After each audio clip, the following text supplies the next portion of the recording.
now immigration has changed French society in a way that is partly irreversible. I mean, if you look at birth data, for example, in 2023, for the first time in history, you got more than 30% of all births, of all newborn babies recorded in France, which were born to at least one parent born outside of the European Union. So of course, this is a dramatic demographic shift. And this is something that happened without any level of democratic consent, actually. Now, obviously, your expertise is on France, so I want to focus on France today. How bad is the immigration situation in France in 2025? Well, I guess it can only be referred to as an immigration crisis. I mean, we live in a paradoxical moment in which the French public has never been that opposed to the current levels of migration. When you look at opinion polls, you always get between 2/3 or 3/4 of the French who say there is currently too much immigration in France, on the one hand, but on the other hand, there has never been as much immigration in France as over the last few years. Like the number of first-time residence permits issued every year has been multiplied by 3 over the last 2 decades. The number of people who are granted asylum has tripled, over the last 10 years. So all the metrics, all the immigration indicators are on the rise. And it explains largely why immigration has now risen to prominence as the number one topic in French politics. What kind of impact did it have on recent French elections?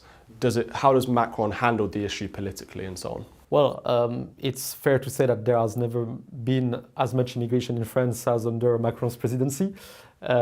In the latest elections, immigration was the second most important point for voters to decide who they were going to vote for, along with the cost of living in the European elections, which took place last June. A few weeks later, as you know, a snap election was called, and it was also the number 2 issue in the first round of the general election. Then the second round was about something else, either you were for Rassemblement National or against Rassemblement National, and if you were against Rassemblement National, then you voted for the opponent, no matter what the opponent was. But what is obvious is that immigration is going to be the number 1 issue in the upcoming French presidential election, which should take place 2 years from now if Emmanuel Macron does not resign by then. The problem is that the snap election I just mentioned resulted in a hung parliament with a minority cabinet, and it seems very difficult to pass through any significant legislation on immigration up until there is a clear majority for this in parliament.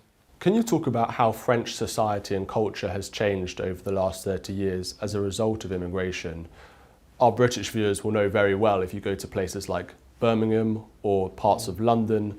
It's a very heavy immigrant population in kind of ghettoized areas. Has the same thing happened in France? Yeah, it has for sure.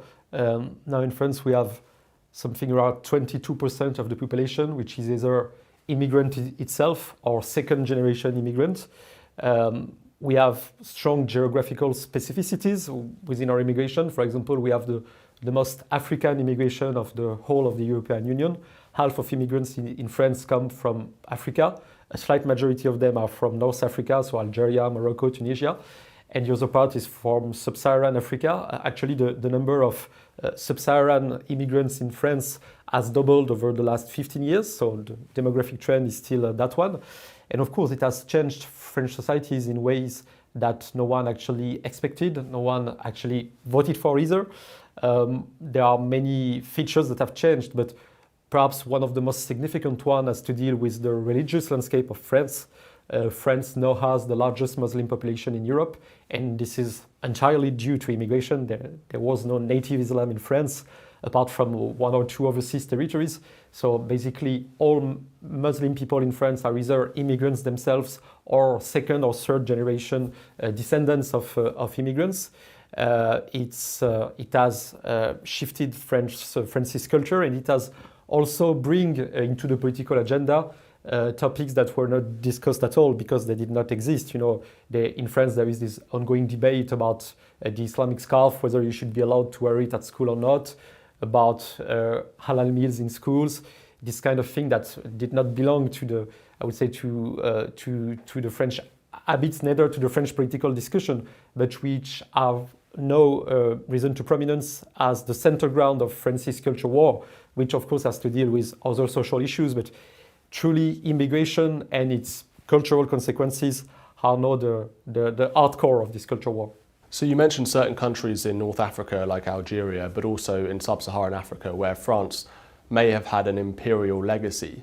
And in Britain there's a huge argument from some on the left who say, well look, we had the British Empire, we have to let these people in, it's our moral obligation. We basically colonised these countries, we took their resources, and now it's only fair that we let them come to our country and benefit from British society and riches and culture and so on. I presume similar arguments are made in France. Maybe you can tell me if they are. And if so, how do you respond to those arguments? Yeah, absolutely. And they are especially done on the Algerian case. Algeria was a French territory up until 1962. And there is still a strong degree of resentment within the Algerian population, which is mostly instrumentalized by the Algerian regime, which is an autocratic regime whose only legitimacy comes from the independence war. So of course this argument is often made on Algeria and on other former French colonies. I would say three things. The first is that morality and politics are two different things. It's not politics is not immigration policy, and public policy in general should not be about repairing any sort of moral evil from the past. It should be about what is the common good now for having a coherent and peaceful society in which to live.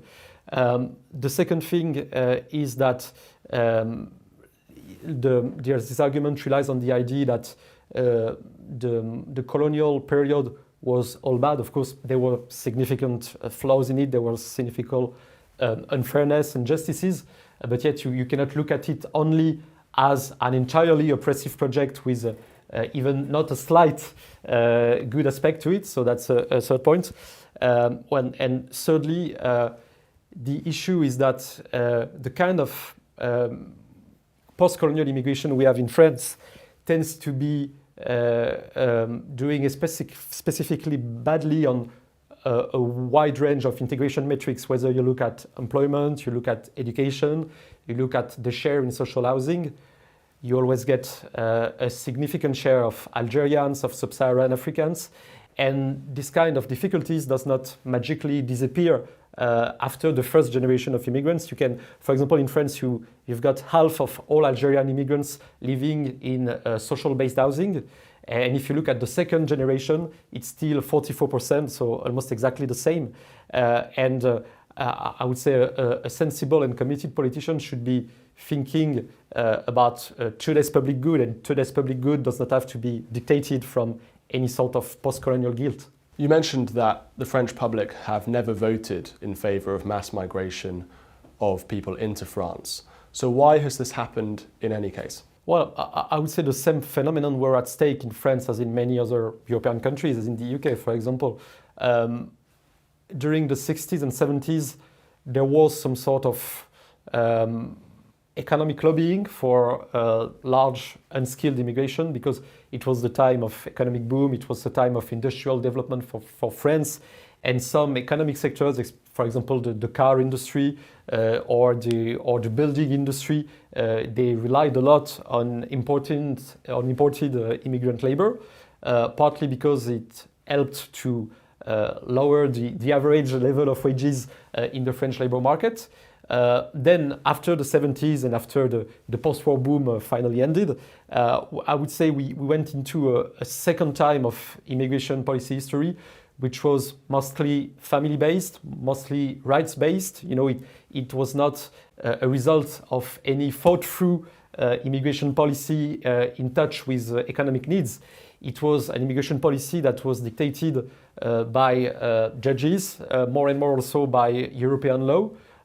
France, among other specificities, has the most family-based immigration within the whole of the European Union, and family-based immigration is heavily protected by the French Supreme Courts, by EU law, by ECHR. So it's actually politicians did not actively want this family-based immigration. So just to clarify what you mean by that, that's if an immigrant is coming, they can bring their whole family too with them.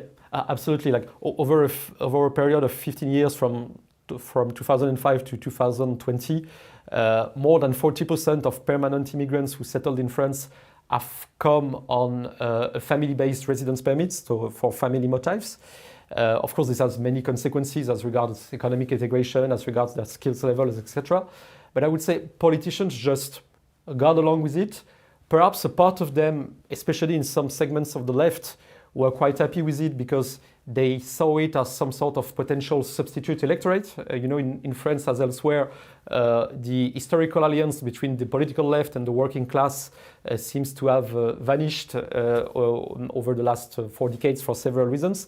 And a part of this left saw this new immigrant population and its descendants as some sort of potential voters, potential new minorities on which to build victorious coalitions. But even within the electorate of the French left, there was never an actual majority for more immigration.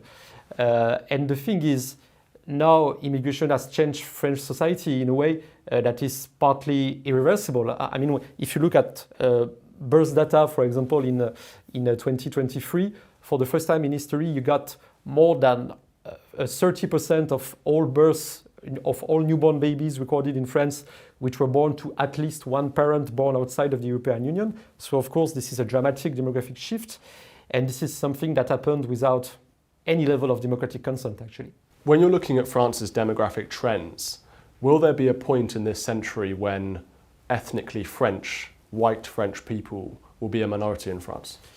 Well, it's sometimes hard to state in France because the level of data we have from public institutions is quite limited for constitutional reasons and sometimes for basic political reasons. Actually, we are working to publish a study by the end of this year about the demographic scenarios of France in the 21st century. What we can say now is that the trend is towards a progressive reduction of the share of what we could call native French or European descent French, and a rise of people from non-EU immigrant background.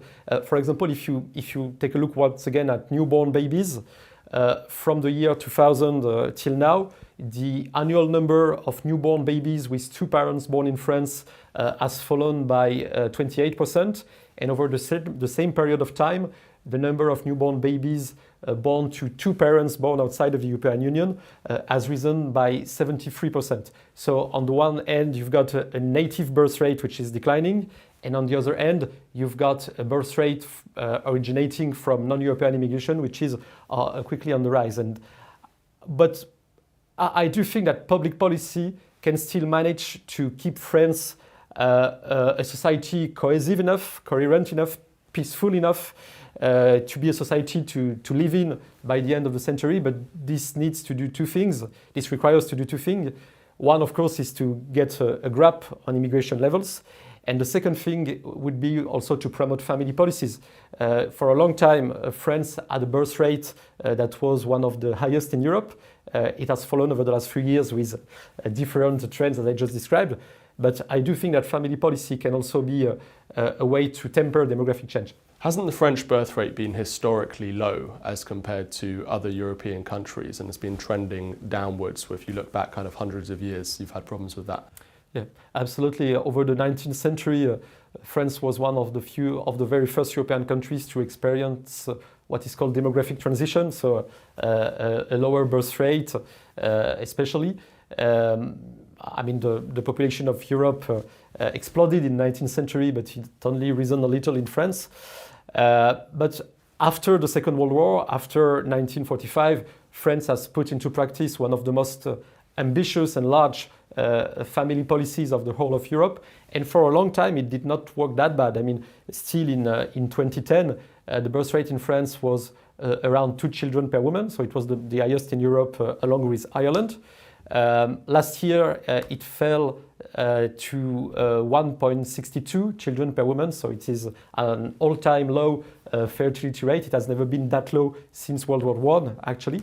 But as I described, this declining birth rate, this declining fertility rate actually covers various trends depending on immigrant or non-immigrant background. So I mentioned French colonialism, and you mentioned the First World War. I'm curious to know whether the Second World War comes into these arguments around immigration in France at all.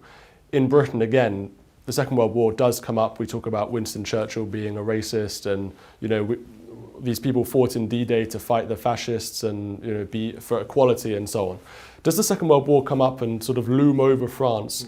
I don't know, the guilt about Vichy and everything. Does that come into these debates at all? Yeah, absolutely. I would say the strength of this kind of reference tends to be declining because, I mean, it's been so used and so ridiculously used that it's now often laughed at in the public sphere when it's used. But yet, of course, for a long time, the idea that government had a responsibility into preserving some level of social and cultural cohesion within France was seen as some sort of post-Vichyist idea. The idea that, for example, even the very idea that you should be able to have reliable ethnic data in France, ethnicity data, migrant background data, was also seen as some sort of Vichy-inspired idea because we've got this old and very noble in some ways idea of French universalism that once you're French, no matter what your ethnicity is, it should not appear or count in any way, which is of course a noble idea. But facts also matter, and even though France has never actually endorsed a state multiculturalism as it was done in Britain or as it was done in Germany or in the Netherlands, it has actually become a multicultural society. And now we need to have the means to understand this society and to put in place policies that are well informed. When it comes to French resistance, forgive the term, to immigration over the last 30 years, you've had obviously the National Front, the Front National, and they've been seen as extremists and on the far right in France, and they've lost elections, but obviously their share of the vote has been increasing over the last 20 years. Do you think they've helped or hindered the people in France who want to restrict immigration, who want to cut immigration? Were they seen as kind of, we have to increase immigration to defeat these awful far-right fascists? Well, I would say that for sure immigration was captured by Front National in the French political debate, but it was basically captured because all the other political parties had given up on even addressing this issue. In the 1980s, when Jean-Marie Le Pen rose to prominence in France, he was the very first politician of his kind to actively talk about immigration, about the perils of uncontrolled immigration.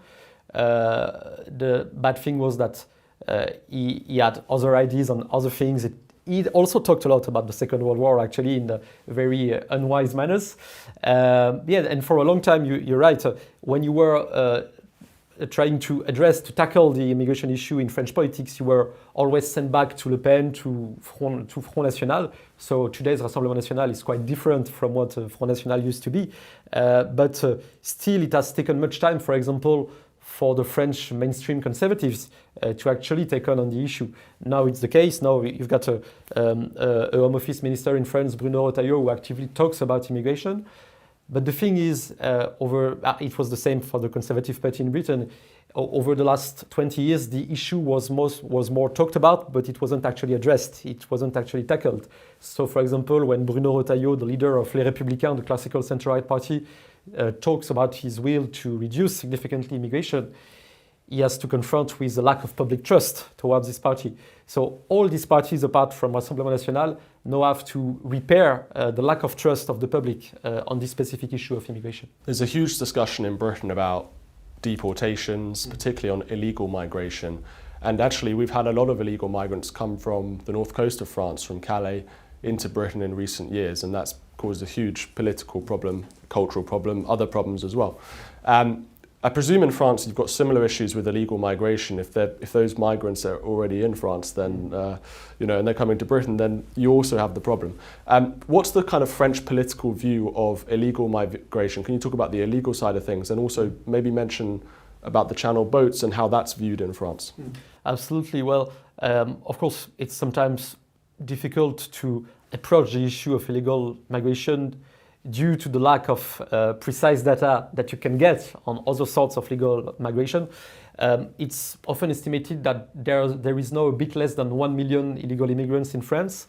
It has been on the rise over the last 2 decades. One trustable metrics on it is the number of beneficiaries from the state medical aid, which is a specific health welfare aid in France for irregular migrants, whose number of beneficiaries has tripled over the last 20 years. So it attests to the wider upward trend of illegal immigration.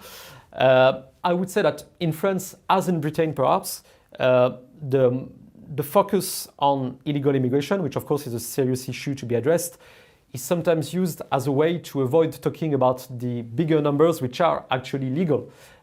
In France, it's estimated that the majority of irregular migrants actually came on a regular basis. You know, they had a temporary visa or they had a temporary residence permits, and then they overstayed it.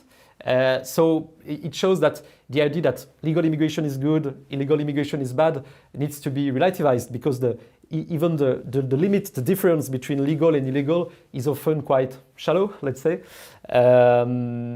As far as the Calais situation is concerned, I mean, it's like an endless day on the coast of Calais. It has been so for 20 years. There's often this argument in France that Britain's working system, for example, Britain's lack of caution as regards ID, as regards the possibility for illegal immigrants to work on the British labour market, works as an active pull factor, which then has to be dealt with by the French authorities. I do think there's a point in it, but the two main issues to be addressed are upstream and downstream. Downstream are the pull factors in Britain, and upstream is the current state of EU border law.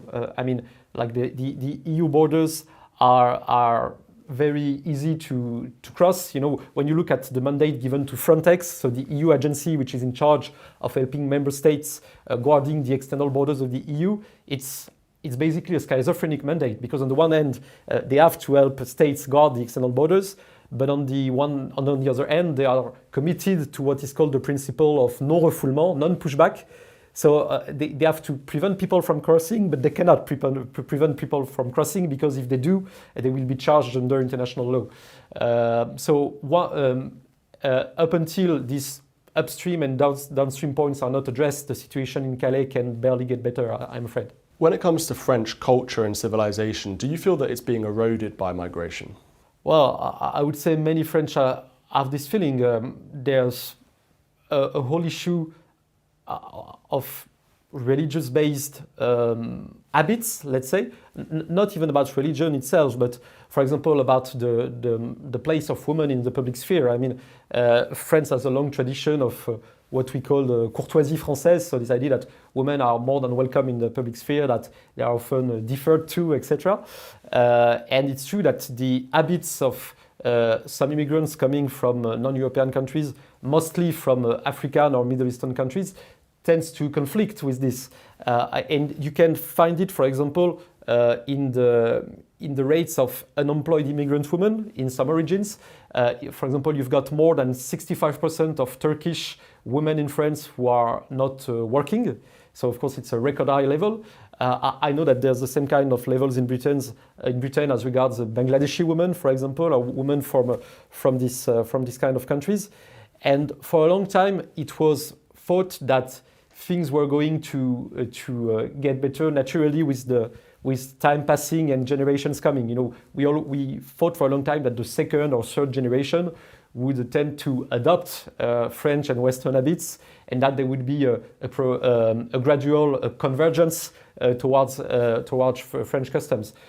It has to be stated that it's not the case. By many aspects, significant shares of the second or third generations may be considered less integrated culturally than the first generation of immigrants. And there's no actual easy solution to it. I mean, of course, you can do more about integration policies. You can do more about education as an instrument to make it easier for these immigrant descent people to share the French culture. But integration policy is a downstream issue. Up until you address the upstream issue, which is that of immigration, which is that of numbers, which is that of the non-stopping, ever-growing influx of immigrants, then there's barely a chance the problem can be solved. There's a great book called Submission by Welbeck, and it describes France in the future as being a kind of Islamic society that's the government becomes Islamic and also far left, and they have a coalition to stop the far right from becoming in power. Do you envisage this fantasy as perhaps coming true in France? Are you worried about Islamic parties becoming part of a French government in the future? So far, it hasn't been witnessed. I mean, there were a few tentatives of Islamist parties in local elections in France. They have not done that good as compared to other European countries like Belgium or the Netherlands, for example. I would say the Islamist strategy in France, the political Islam strategy, is more of an entrism strategy. There will be an inquiry commission in the French Parliament in the next few months about the links between some political parties and political Islam. So, of course, the target of this inquiry commission is mostly Jean-Luc Mélenchon's party, La France Insoumise. And I would tend to think that political Islam will work more actively to do entrism in the established parties than to actually set up parties of their own. Because if you look, for example, at the tactics of the Muslim Brotherhood, which is one of the most well-organized and most powerful Islamist networks in the Western world, actually, you see that they try not to worry too much surrounding society. So having a strictly Islamist party would not work that well on the short term. But I mean, on the longer term, everything is possible because demographics is destiny, and the Muslim population in France is growing. So perhaps there will be one day a political market for a party of this kind. And finally, what's your prediction ahead of 2027? Obviously, Macron can't run again. Do you think that Bardella has a chance? This is the Front National, or National Rally, I should call them, candidate. Do you think he has a chance of winning? Well, so far there's still a slight possibility that Marine Le Pen could be able to run. She appealed for the decision that made her impossible to run for the next presidential election. Actually, it's very hard to foresee. In the latest general election, the snap election that took place 1 year ago in France, many people were expecting a Rassemblement National victory, and yet it was visible that there was still this anti-Rassemblement National reflex in some parts of the French electorate.